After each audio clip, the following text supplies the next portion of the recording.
ये घर do band का था जहाँ आज जूडी आई थी। घर के अंदर सो रहे मैक्स को जूडी जगाती है, जिसके बाद वो मेल को पुकारती है। अब जूडी उन्हें एक मैप दिखाकर कहती है कि दोस्तों अगले कुछ दिन हम इन जगहों पर शो करने जाएंगे। अगले ही दिन तीनों दोस्त एक वैन बुक कर शो करने के लिए निकल जाते हैं। वैन का ड्राइवर पैक था, जिसकी स्लो ड्राइविंग जूडी को रास नहीं आती। वो उसे गाड़ी तेज चलाने को कहती है, लेकिन पैक उसे सुरक्षा का हवाला देकर चुप करा देता है। कुछ देर बाद दरवाजा बंद देखकर सभी निराश होते हैं। फिर सभी क्लब के बाहर बैठकर उसके खुलने का इंतजार करते हैं। जूडी गाड़ी में बैठी थी कि उसकी नजर गाड़ी में रखे इंजेक्शन पर पड़ती है। तभी गाड़ी में कोई आता है, जिसे देख जूडी इंजेक्शन को वापस रख देती है। अब क्लब खुल चुका था और जूडी आकर मैनेजर से मिलती है। रात को जूडी और साथी अपना शो करते हैं, जिसे लोग पसंद नहीं करते। मैनेजर जूडी को कुछ पैसे देकर चले जाने को कहता है।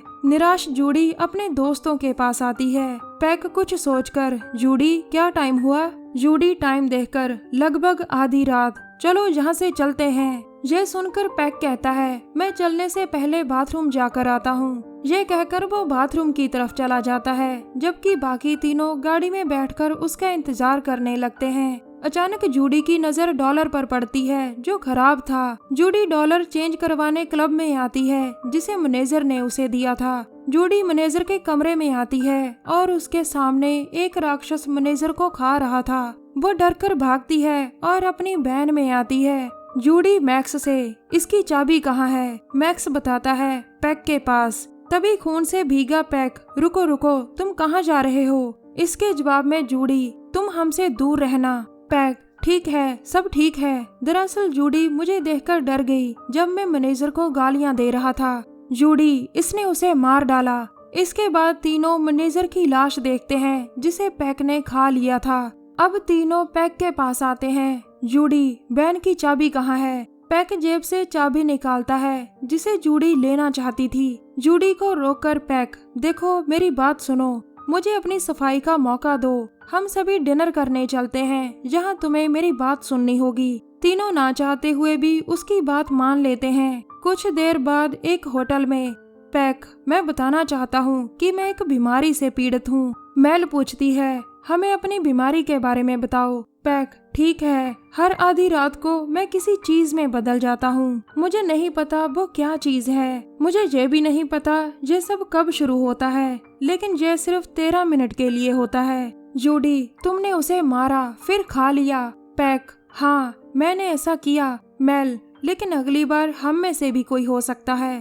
पैक, कभी नहीं, मैं खुद पर काबू रखता हूँ। ये सब सुनकर जूडी उससे इंजेक्शन के बारे में पूछती है। पैक, इनसे मैं खुद को बेहोश करता हूँ ताकि आधी रात को शैतान बाहर ना आए। जूडी, लेकिन आज रात शैतान बाहर कैसे आया? पैक बताता है कि मुझे मैनेजर बुरा आदमी लगा, जिसने तुम लोगों को कुछ पैसे देकर भगा दिया। पैक की बातें सुनकर मैक्स और मेल उसे एक और मौका देना चाहते थे, लेकिन जूडी नहीं। अगले दिन सुबह वो आगे बढ़ते हैं और रात होने पर एक जगह रुक जाते हैं। जूडी सभी को सोने को कहती है, लेकिन बाकी उसकी बात नहीं मानते, जिसके बाद जूडी सोने चली जाती है। कुछ देर बाद पैक अपने इंजेक्शन उठाकर, क्या तुम मुझे इंजेक्शन लगा सकते हो? मैक्स ना कहकर उठकर चला जाता है। इसके बाद पैक मेल की तरफ इंजेक्शन बढ़ाता है, लेकिन वो भी मना कर देती है। कुछ देर बाद उनके पास की पार्किंग में एक गाड़ी आकर रुकती है। अब गाड़ी में से दो लड़के निकलकर तेज आवाज में गाने लगाकर शायद नाचने जैसा कुछ करने लगते हैं। मैक्स भी सोने की तैयारी कर रहा था, लेकिन लड़के उसके सिर पर बियर केन फेंकते हैं। ये देखकर पैक को गुस्सा आता है, जो शायद लड़कों की खुजली मिटाने वाला था। अब पैक लड़कों की तरफ बढ़ता है, जिसके सामने खुजली वाले लड़के थे। पैक उन्हें ये सब बंद करने को कहता है, लेकिन लड़के उसकी बात नहीं मानते। अब पैक भी आगे आकर उनका म्यूजिक प्लेयर बंद कर देता है, जिसे देख एक लड़का पैक को गाली देता है, लेकिन लड़के को क्या पता पैक क्या चीज था। वो अब शैतान बन चुका था, जिस पर किसी चीज का असर नहीं होता। मेल और मैक्स, लड़के तो गए। अब एक लड़का पैक को पंच मारने आता है, लेकिन पैक उसका हाथ खा जाता है। अब शैतान हंसता हंसता आगे बढ़ता है और लड़के की खुजली हमेशा के लिए मिटा देता है। इसके बाद पैक दूसरे की तरफ बढ़ता है और वो भी मारा जाता है। पैक लड़के को बहुत दर्दनाक मौत देता है। ऐसी मौत किसी दुश्मन को भी ना आए। सुबह जूडी उठती है और वैन से बाहर कुछ देखकर चौंकती है। जूडी के सामने खून से भीगे पैक को मैक्स साफ कर रहा था। पैक उसे सारी बात सच सच बताता है कि कल रात क्या हुआ, जिसे सुनकर जूडी को गुस्सा आता है। लेकिन बाकी दोनों आज भी पैक के साथ थे। अब वो सभी फिर से आगे बढ़ते हैं, नई जगह, नए शो के लिए। इस नए शो में वो अच्छा काम करते हैं और लोग खूब तालियां बजाते हैं। रात को एक होटल में तीनों दोस्त आज मिली सफलता का मजा ले रहे थे, जबकि पैक बाहर अकेला खड़ा था। जूडी उसके पास आकर कहती है, मैं तुम्हारे साथ कभी भी अच्छे से पेश नहीं आई क्योंकि तुम एक मॉन्स्टर हो, लेकिन सच बात यह है कि तुम अच्छे इंसान हो।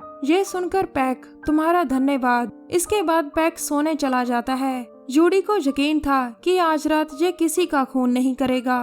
अगले दिन सुबह नए शो में टेरी का बैंड पहले परफॉर्म करता है। सच तो यह था कि ये गाना कम लेकिन चीखें ज्यादा लग रहा था। आज तो शैतान के सिर में दर्द होने लगा था। अब आती है जूडी के बैंड डू की बारी, जिसे सुनकर सभी तालियां मारते हैं। कुछ देर बाद एक लड़की उनके पास आकर, तुम लोग बहुत अच्छा गाते हो, क्या मैं तुम्हारे गाने सुन सकती हूँ? तभी जूडी मैक्स को कहती है और मैक्स उसे एक कैसेट दे देता है। लड़की, अगर तुम चाहो तो आज रात मेरे घर रह सकते हो। सभी दोस्त उसकी बात मान लेते हैं। लड़की, हमारे घर में एक और बैंड भी रुका है। दूसरा बैंड टेरी का था, जिसे डू बैंड गुस्से से देख रहा था। इसके बाद डू बैंड अपने कमरे में आता है। जूडी फैसला करती है कि पैक कमरे में सोएगा और बाकी तीनों लिविंग एरिया में। कुछ देर बाद मेल टीवी देख रही थी और अपने पास से जा रही जूडी को रोकती है। टीवी में इस होटल में पुलिस को 2 लाशें मिली हैं, जो होटल के स्टाफ की हैं। दोनों लाशों को किसी ने आधा खाकर छोड़ दिया। पुलिस जल्दी ही कातिल को ढूंढ लेगी। ये सुनकर जूडी और मेल पैक के कमरे में आते हैं, लेकिन पैक अपने कमरे में नहीं था। जूडी पूछती है, मैक्स कहाँ है? लेकिन मेल के पास कोई जवाब नहीं था। उधर मैक्स को बंदी बनाकर टेरी ने अपने पास रखा था। जूडी मैक्स के बारे में पूछने जहाँ आई थी। अब तीनों को बंदी बनाकर टेरी, मैं नहीं चाहता कि तुम कल के शो में हिस्सा लो। तभी टेरी को कुछ सुनता है और उसका साथी दरवाजे के पास जाता है। दरवाजा इतनी जोर से खुलता है कि आदमी मारा जाता है। अब शैतान पैक अंदर आकर टेरी के साथियों को चीरता है और टेरी का तो कलेजा निकालकर खाने लग जाता है। शैतान पैक का कत्लेआम देखकर डू बैंड पूरी तरह से डर जाता है। सुबह बैन में सभी अगले शो की तरफ बढ़ रहे थे। बैन के पीछे घर वाली लड़की और उसकी दादी बंदी बनाकर रखी हुई थी। जूडी गाड़ी के पेपर उठाती है और तभी पैक गाड़ी रोकता है। जूडी, एस्टाबोज मेंटोजा, मैक्स, पैक, क्या ये तुम्हारी वैन है? लेकिन पैक कुछ नहीं बोलता। जूडी, यानी ये तुम्हारी वैन नहीं। अब बताओ तुम इंजेक्शन किस दवा के लेते हो? पैक, पानी। ये सुनकर सभी वैन से बाहर निकल आते हैं। जूडी, तुमने आज तक कितने लोगों को मारा है? लेकिन पैक कहता है, इस पर हम बाद में बात करेंगे। अभी हमें शो के बारे में सोचना चाहिए, नहीं तो तुम तीनों जिंदगी भर पछताओगे। कुछ देर बाद बैन एक स्टूडियो के बाहर आकर रुकती है, जिसके बाद जूडी स्टूडियो में आती है। अब जूडी पैक को बैंड से बाहर जाने को कहती है और इस बार मेल और मैक्स भी उससे सहमत थे। जूडी गुस्से में, अब तुम लड़की और उसकी दादी को जाने दो, नहीं तो इस बार मैं पुलिस को सब बता दूंगी। यह सुनकर पैक कहता है, जूडी, तुम्हें अपनी धमकी महंगी पड़ेगी। तुम दोनों को भी अपनी वोट की कीमत चुकानी पड़ेगी। याद रखना, जल्द ही रात हो जाएगी। कुछ देर बाद जूडी स्टेज पर थी, जो आज बड़ा शो करने वाली थी। अचानक एक पुलिस वाला आकर जूडी को गिरफ्तार कर लेता है और तभी पैक वहां से निकल जाता है। मैक्स और मेल को भी पुलिस गिरफ्तार कर लेती है। 8 महीनों बाद जूडी और साथियों को कोर्ट रिहा कर देता है, जिन पर कत्ल के केस चल रहे थे। लड़की और उसकी दादी ने कोर्ट में बयान दिया था कि कातिल कोई और है। आखिर में तीनों दोस्त फिर से अपना गाना बजाना शुरू कर देते हैं। दोस्तों, कहानी में यही दिखाया गया है कि आज के समय में हर इंसान के अंदर शैतान छुपा है, जो किसी खास समय पर ही थोड़ी देर के लिए बाहर आता है। जैसे कुछ लोग निजी फायदों के लिए शैतान बन जाते हैं, लेकिन बाद में शरीफ बन जाते हैं। कुछ लोग पैसा देखकर शैतान बन जाते हैं, लेकिन बाद में दानवीर बन जाते हैं। दोस्तों, कहानी का इशारा साफ है, ऐसे लोगों पर यकीन नहीं करना चाहिए।